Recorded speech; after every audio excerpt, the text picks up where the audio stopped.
ലീഡർഷിപ്പിനെ പറ്റിയിട്ട് അതിമനോഹരമായിട്ടുള്ള അതിപ്രസിദ്ധമായിട്ടുള്ള ഒരു കോട്ടുണ്ട്.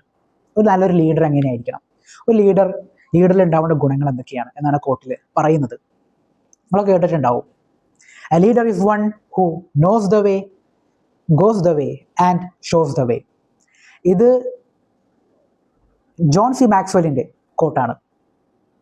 അതായത് ഒരു നേതാവിനെ സംബന്ധിച്ചിടത്തോളം എന്തായാലും ഉണ്ടായിരിക്കേണ്ട ഒരു കാര്യമാണ് ദിശാബോധം. താൻ എങ്ങോട്ടാണ് പോകുന്നത്, തൻ്റെ അണികൾ താനും തൻ്റെ ടീമൊക്കെ എങ്ങോട്ടാണ് യാത്ര ചെയ്യുന്നത് എന്ന കാര്യത്തെപ്പറ്റി വ്യക്തമായിട്ടുള്ളൊരു ബോധം, ഒരു ദിശാബോധം ഒരു നേതാവിന് ഉണ്ടാകേണ്ടതുണ്ട്. അതേപോലെ തന്നെ ആ ഒരു ദിശയിലൂടെ ഈ നേതാവ് നല്ല ഭംഗിയായിട്ട് സഞ്ചരിക്കേണ്ടത് കൂടിയുണ്ട്.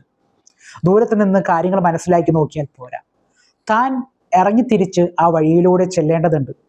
He has to go, he goes the way, he knows the way, goes the way and he shows the way.